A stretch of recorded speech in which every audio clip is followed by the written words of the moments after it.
What's up, guys? Sigma Swag Podcast coming at you. We are back with another juicy episode. You're going to want to stick around for this one. That's right, Juicy with a capital J. Podcast episode number 12, you guys. Welcome back. We're excited to be back here making another episode. We got some exciting things to talk about today.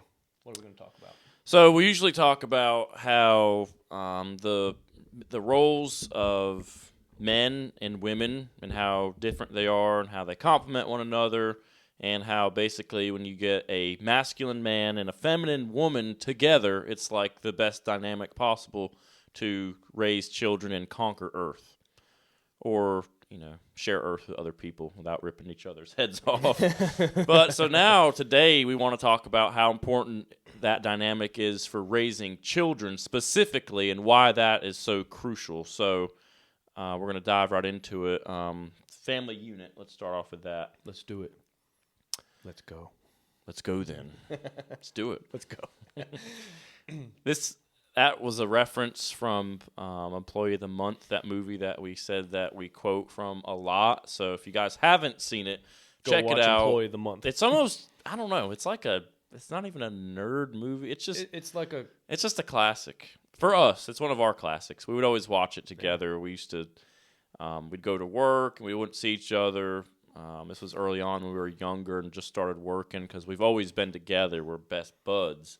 So when we were kind of, started living our lives separately, we would come together and hang out, and watching that movie was something that we would do often. So it's a like bonding it's point. like a brotherly bonding mechanism. Yeah. But, so the family unit is under attack and has been for a very long time. And there's a specific reason for that. And I'm going to read some information that I've actually put together. We've built some notes for this episode. So yeah, we're actually getting a little more professional. So we're getting it dialed in. Yep, because I'm Mr. Producer. So the family unit, and I'm reading this from screen, just so you guys don't think I'm ignoring you. Don't want to hurt anyone's feelings. You all matter. You're very important. The family unit is important because it provides a foundation for support and stability. It is the primary source of love, care, and nurturing, which are essential for an individual's development and well-being. Additionally, families provide a sense of belonging and identity, very important. Mark that, because we're going to go back to it. That's right. And can serve as a source of strength and resilience in times of crisis. Furthermore, strong family relationships can foster healthy relationships and social connections outside of the family unit. Again, very important. So, when you have a very strong family, what does that equate to? What's a nation made up of? What makes a nation a strong nation? A bunch of strong families. Right, exactly. Well, hold on, wait a minute. A nation is built up of a bunch of strong communities united. Okay, so what makes a strong, united community? Strong families. Absolutely. So the strength of any nation at its core lies in its family. So that makes sense why now the family is under attack, because if you want to weaken something, you're going to go for its core. You're going to start attacking that. So I'm going to read this again and some other information. So the destruction of this traditional family had as its target, or has been, is the real target, and also the destruction of biblical morality. So when you choose to become or raise your family in a traditional way, it actually aligns with biblical morality. They go hand in hand. Principles. Right. So this is how traditional families, traditional masculinity, femininity, is all in line with biblical principles. It's how God set it in stone. Very important. And that's why they're wanting to destroy it. So the link between the Bible and the family has been... I don't understand my own notes. The link between the Bible and the family, but also the links between the Bible and the family and the nation. I think that was just like, we could just say that and elaborate a little bit on each of those probably. Okay. So because the So a strong country has strong united communities. Strong united communities comes from strong united families. And the way you have the strongest possible traditional united family is a family with biblical principles at its core. Anything that is not biblical at its core is ultimately going to break down and is going to deteriorate because it has nothing of actual substance to base itself upon. So with the biblical, no, scroll back to where you were. Right. So there's a link between the Bible and the family. And as we have kind of already said before, the more you have this strong, structured, sure family, those families are then in turn just by default going to make everything else strong around them. It's kind of like a snowball effect. Yep. The stronger the family, the better its members work together, and the more they go out and create other families, and you start to have this like a not a movement, but the future begins to shape based upon how those people operate. Right. And what you said too about family, we'll go back to what you just said and how, I mean, having a good, strong family, it provides a sense of belonging. A lot of people nowadays that chop off their dicks and want to become women, they don't have a sense of belonging, or they don't have an identity, and they don't have somewhere to run to where they have support, where they can be strengthened. That's right. And, you know, in times of crisis, like we just said, they don't have that strong, supportive foundation. So they're basically a feather in the wind left to their own discernment. And if they've been programmed from a young age to believe in transgenderism and homosexuality and safe spaces. What it is, what encompasses all of what you're saying, is people nowadays are taught and programmed to have an open mind. And basically what having an open mind translates to in today's day and age means vulnerable to attack. Yes, well, not so much that, but if you will, believe anything, you'll fall for everything, pretty much. Very true. That's a good quote. You know what I mean? So that right there is why a lot of these people nowadays, because their family lives have been such a wreck, they don't have a good father figure, okay? Their mothers are having all kinds of issues because of that issue, right? Not having the man in the household. That's number one. Women are trying to raise these children. They're trying to, do the job of a man and a woman.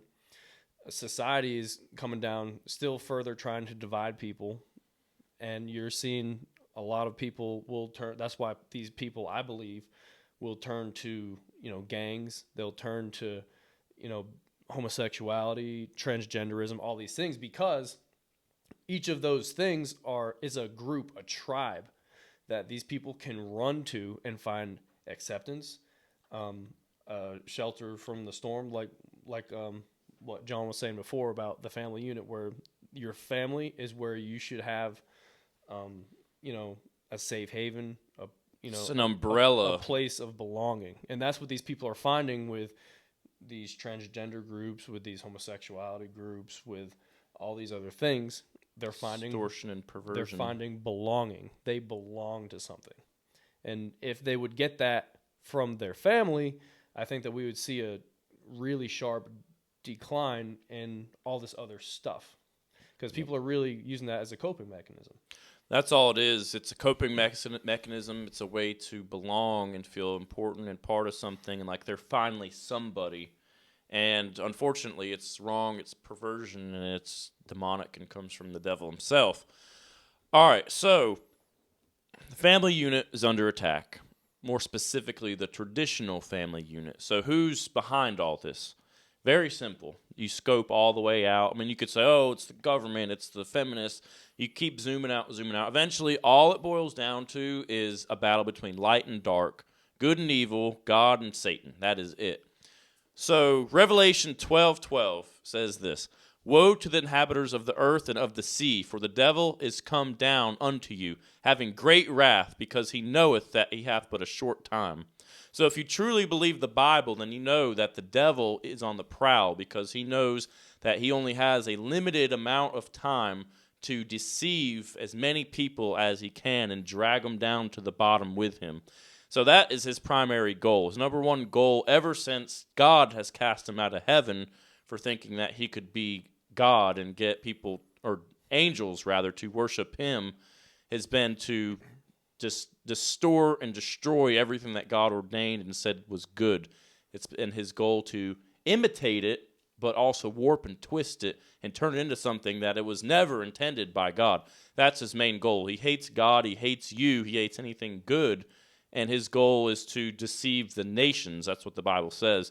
And he actually will. So, I mean, part of me and Joe's mission in starting this podcast was just our own small way to try to fight back against this and still call good good and evil evil, and help prevent as many people from possible from choosing incorrectly and being confused.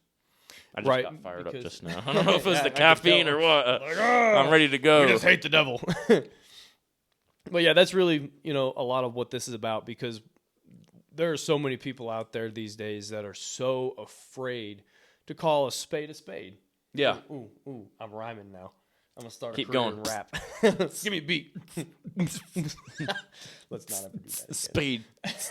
Is it spade? But for real, though, and there are so many people that are afraid to stand up and say something. Even I've noticed Christian people are afraid to speak out against something that is blatantly wrong. Hold on. We have technology. We're going to pull something up. What's that faggot's name? Oh, Stephen Furtick. Oh, good one. Perfect example. Good one. I'm looking at a picture of him on screen right now, and I know you guys can't see this, but to look at this sorry excuse for a pastor wearing his pretty little necklace, his pretty boy shirt, he is the biggest disgrace to the pulpit worldwide ever. I wouldn't say biggest, but he's one of the definitely biggest. up there. No, he's just he thinks he's up there as if he was Jesus Christ himself. I cannot stand the man. Cannot stand. I'm sure everybody's seen the article where the whole Elevation Church put out. They were saying that they're not going to include words like the blood of Jesus, resurrection, something like that. I personally haven't looked into it. I saw a lot of people sharing this article. That it was the pretty much the social media person for this church was saying, we don't want to use these terms because they make people feel like an outsider. We don't want to make people feel like an outsider, blah, blah, blah. Like, that's a perfect example right there. Like, what are you so afraid of? First of all, the gospel in and of itself is meant to be offensive, controversial. And if people never felt like an outsider, there would be no reason for them to want to become an insider. Right, because why is it so special? It's not exclusive. It's just this big free-for-all. Anyone can join. Oh, yeah.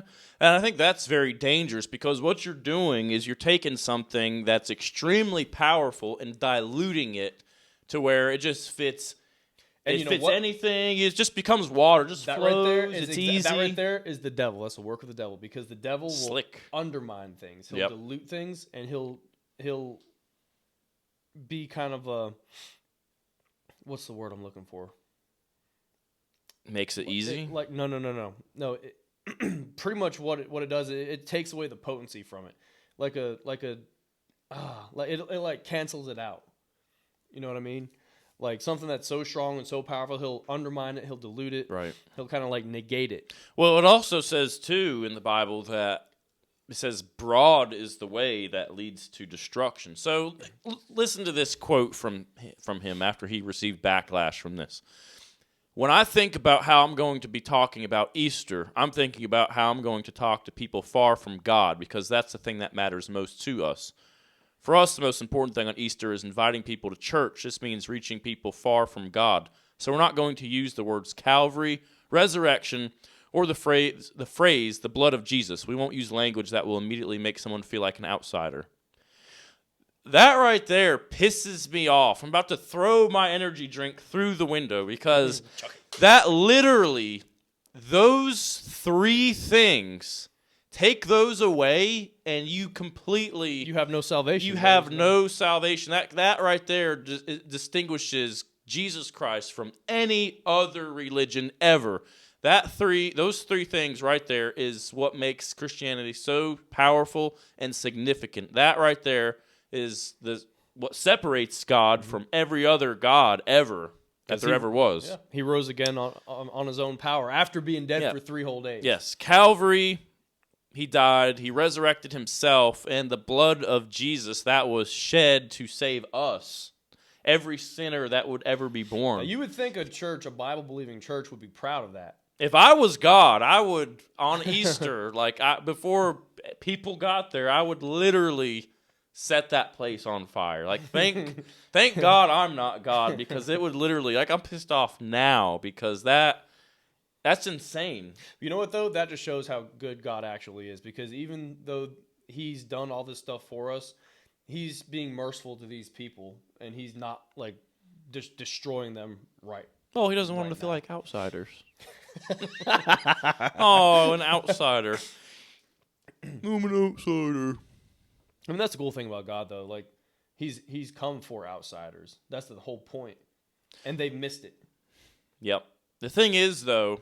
he's literally the God for outsiders. When he was on the earth, he didn't hang out with all the cool religious people. No. He hung out with the people who that's who needed him. He came to save. Yeah. But what's interesting is that what if someone is struggling with something?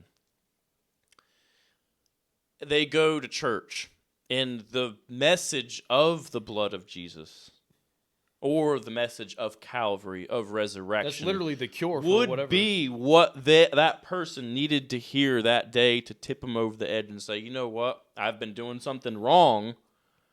Let me change up my ways and submit to this, because this is 100% the truth. There's no other God in history that has literally done these things. You know what? That reminds me of something. Somebody once said that the gospel is like a lion. It's stupid to try to put that lion in a cage and defend the cage from attackers. The best defense is to let the lion out of the cage and let it do its thing. Tell you what, if I was Mr. Stephen Furtick, I'd be hiding myself from God like I'm my own Easter egg, hoping that I'm not found.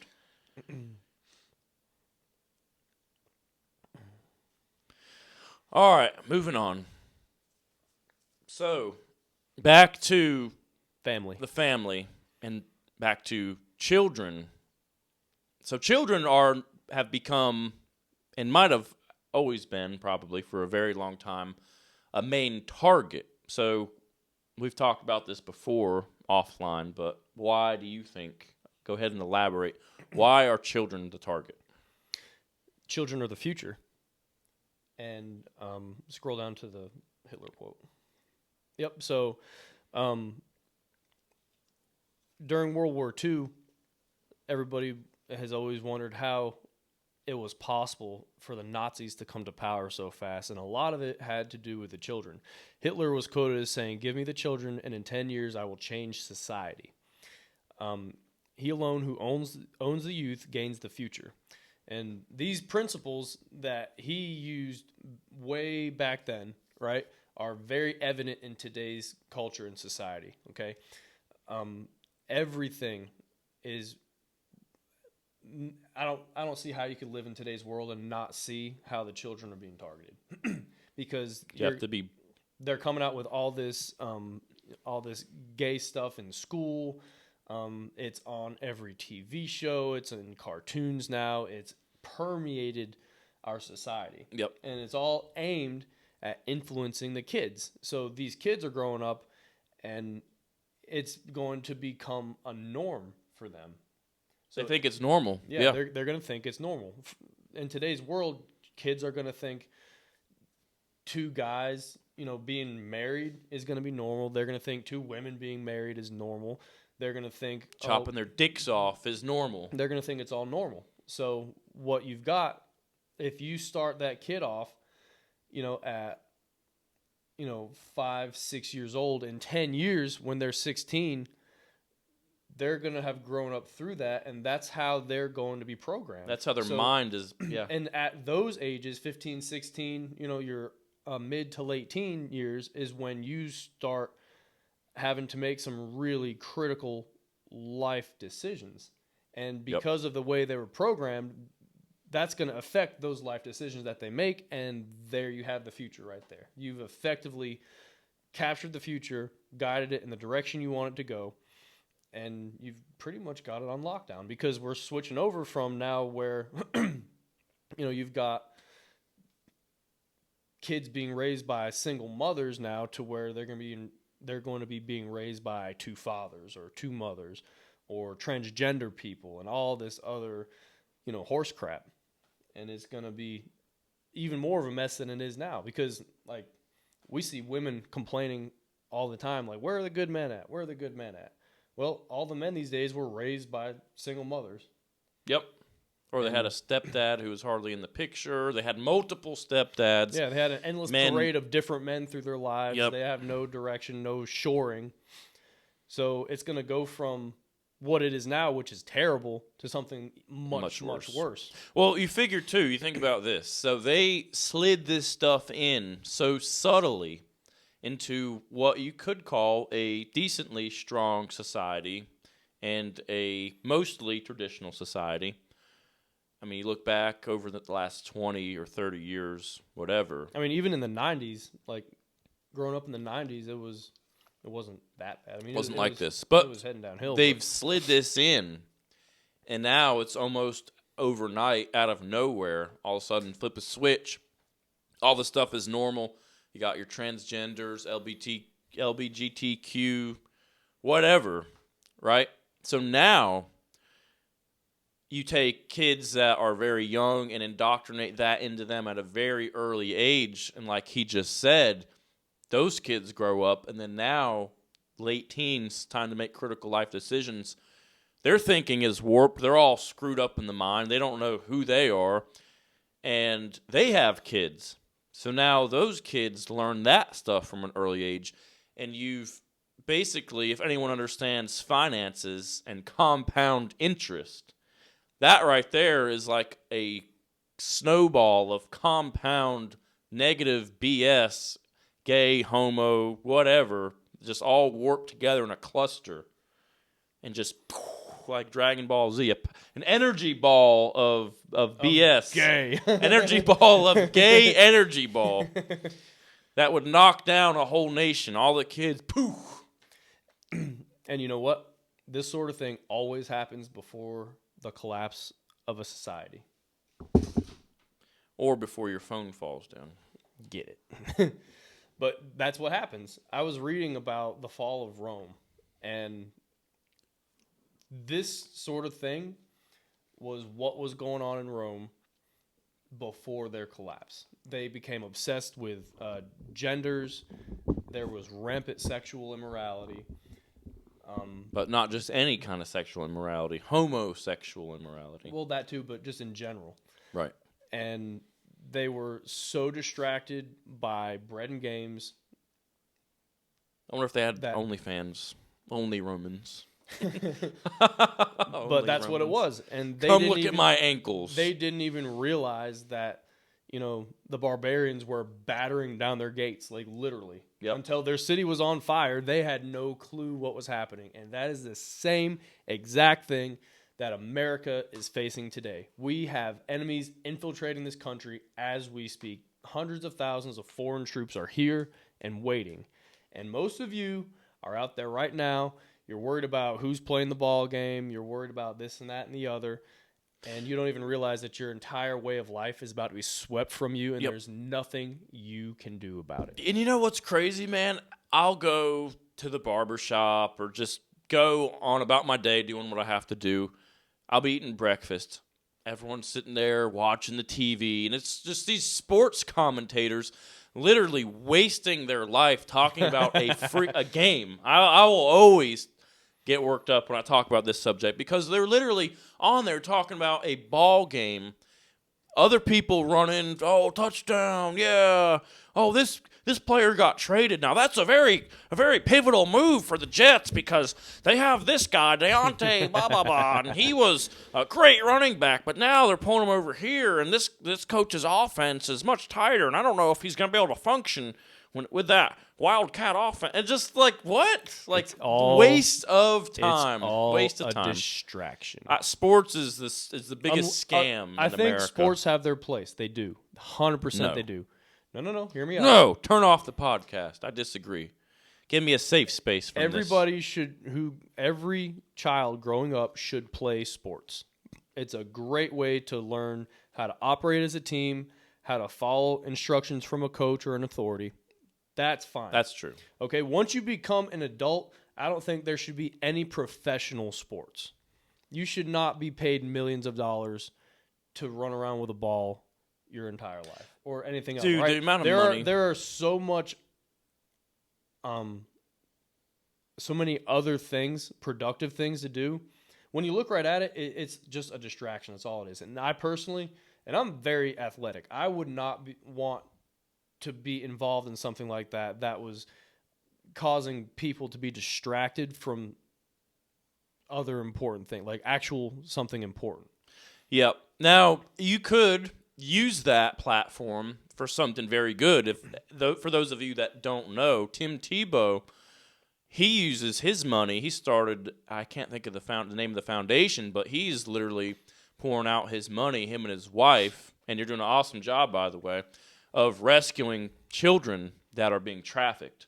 So if you want to go ahead and use your millions of dollars for something like that and forget the bottle service at the club, I've been places where I've seen, I've been in cities where I've seen NFL players go party. They get a table for like $10,000 in bottle service, and all the girls and everyone huddles around the table and they're just all partying this and that. It's like, cool. If you're 21 years old making $10 million, like, okay, at that age, I probably would have thought it was cool too. But it's time for people to wake up and realize what is really happening. It would make everybody sick. It would. Some people want to just live in disbelief and pretend like childhood or sex trafficking of children doesn't exist. Like the elite, the Illuminati aren't part of that. Every famous person, or almost every famous person in Hollywood, has all undergone satanic rituals. They've all sold their soul. Everybody knows it. Everyone's heard it. We preach it, but nobody. The reason they get no away one with wants it, to do anything about it. The reason they get away with it is because it's unreasonable, and people are programmed to be reasonable. So when you hear something that's unreasonable, you immediately dismiss it because it's not. There's no way. There's no way that sports game is rigged. There's only $1 million on the line. I mean, I think most people would agree that most sports games are rigged nowadays. I don't know. You'd be surprised. I've talked to some people, especially after this last Super Bowl. Don't like think, everybody knows.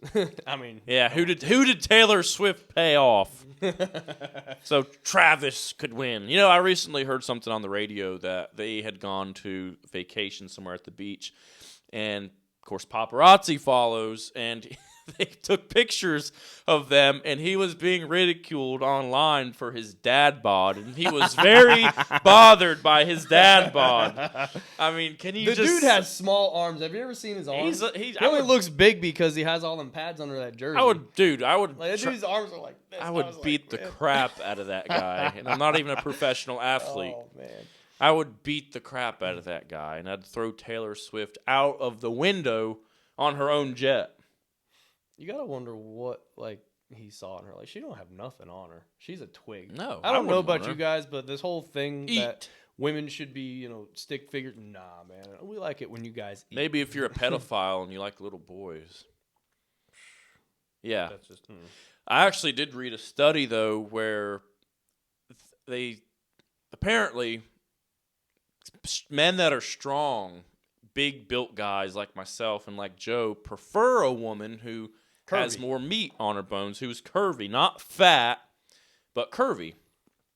I think it's a sign of high testosterone when you like a real woman like that. I don't like these skinny girls that don't have anything. Of course, too chubby isn't good either. Because So, ladies, that means pretty she might much- not be healthy. Pretty much what we're telling you is go ahead and eat the Eat. tacos. Yeah, Eat it's the fine. tacos. Eat. Have the margarita. Eat. Back to the kids. Yep. So, as a parent, knowing everything that's going on, and this really what we've done is scratching the surface by like 0.1%. But if we can influence even one person and save one kid and one parent, then we've done a good job, and it wasn't done in vain, and it's not a waste of time. So that's our thinking, and hopefully other people can adopt that mindset as well. If you want to change the world, it starts with you. So me and Joe have been working on this podcast for a couple months, and hopefully even just one person has got some benefit from it. So children are the target. You now know this if you didn't before. Hopefully you knew it before. Hopefully. Oh my God, if you didn't. So I think that the easiest way for children to be attacked is through media and through entertainment and through things they watch. It seems like we live in a time nowadays where entertainment is so prevalent that that's all people care about. They just want to get through work, whatever. Entertain me, entertain me, entertain me, entertain me. There's a quote that says, a person with no purpose will seek pleasure. And it seems like everybody nowadays is just seeking pleasure because they don't live for anything, because all they have in their own world and their minds is here and now. So that's got to change, because all we have is not just here and now. And what's here and now, honestly, will not be here and now for much longer. It's getting ready to change. So I suggest that everybody wake up and start preparing. And there's multiple ways to start preparing. I would start, number one, by preparing yourself spiritually, prepare yourself physically, and that means getting in better shape. That means It pretty much encompasses everything we've That's talked a about whole. beforehand up until now. and also prepare your family. But more importantly, before anything happens, start educating your family. Take charge of leading your family as a man. So man up and pay attention to what your children are consuming. Women, if you're a single mother, which it seems like a lot of you guys are these days, and I mean, I applaud someone who's doing their best that doesn't have a man. Whatever hard. We get happened, whatever happened before, whether it was your fault or his, doesn't matter. Now you have a huge responsibility, and that's raising a child in this day and age. So that's extremely hard. But you can't just give them an iPad and allow them to watch whatever. You need to turn on the parental controls. You need to do whatever. You need to not give them an iPad. That's what you need to do. Well, that would be number one, right? Make them go play They with don't need puzzles. They're and kids. They whatever can play else. with toys. They can play outside. Yep. They don't need to be on the internet until they're like 15. Absolutely. And even then, it needs to be monitored. There's nothing wrong with monitoring your kid with No, they're kids. monitoring. They're kids. Like, there is no such thing as privacy when they're kids like that. respect Like, there's no reason that they should have a phone or an iPad that you don't go through regularly. Yep. There's no reason for them to have just unlimited access to YouTube and wherever else. Yep. So you know that your children are under attack and they're the target. So are you going to leave a target wide open for the enemy to infiltrate and destroy? I don't think so, especially your children. So you guys need to do a better job of paying attention to what media is feeding them. I mean, when me and Joe were growing up, we weren't allowed to watch a lot of certain things. At the time, I was very angry about that. I was like, man, Mom won't let me watch this. Mom won't let me watch that. I can't play this video game, that video game. But now that I'm older, I appreciate it a heck of a lot more, because they're literally feeding nonsense to these kids, and it's twisting and warping their thinking. So it's very crucial that you guys, and anyone can fight back against this, and everyone should. One good way to do that is to just monitor what your kids are consuming and actually do your job and parent these kids. Don't just feed them and give them a place to stay and live and play with them a little bit or take them to do something fun. It goes much, much further beyond that. So it's your responsibility to fight back and do that by protecting your children. And sadly, there's a lot I mean, everybody, growing up has trauma. Like, everybody goes through stuff. But, like, the vast majority of people nowadays, like, when you ask them about things, like, they've had extremely traumatic childhoods. Several people. And, I mean, having, going through hardship coming up is a fact of life. But the amount of trauma that a lot of children see today is just, it's unreal. They were never meant to experience such and things. I mean, it's always been there, but like here in recent years, it's gotten a lot worse because all the adults now, everybody's on medication for anxiety, for whatever, all these other things that are caused by trauma. And even there was a study by the National LGBT The LG blah blah blah. The queers. the LGBTQ task force. Right, 61% of these people reported experiencing trauma. Okay, so that's more than half of the people that are gay right now. All right, severe trauma. More than half of them. Okay, severe trauma, and 42% of them report it as childhood trauma. So something is happening to people in their younger years that's causing them to cope in all these different ways. Okay? Right. And that is the individuals that wanted to talk about it. Yeah, that have that's just people who want to talk have about it. openly Those wanted numbers to discuss are probably a lot higher. It's probably like, I don't know. I wouldn't necessarily think that every gay person has childhood trauma. I think they might have experienced something even in their older years where they feel like an outsider. Mm-hmm. We can't say Jesus because someone might feel like an outsider.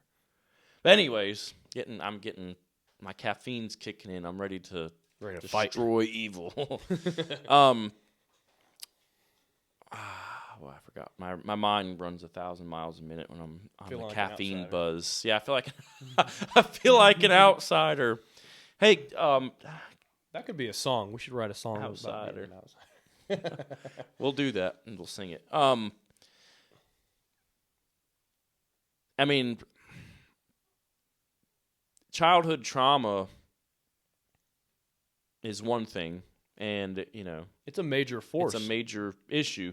But I think too that there's other things that could happen, even in young adults who feel like they're inadequate, like they don't fit in, and they could decide too to go chop their dicks off and become women or vice versa. So that's the most important thing, though, is the childhood trauma, because at an early age is when people are most susceptible. Those are so innocent. Those are your they don't know. Years. So those are your formative years. Yep.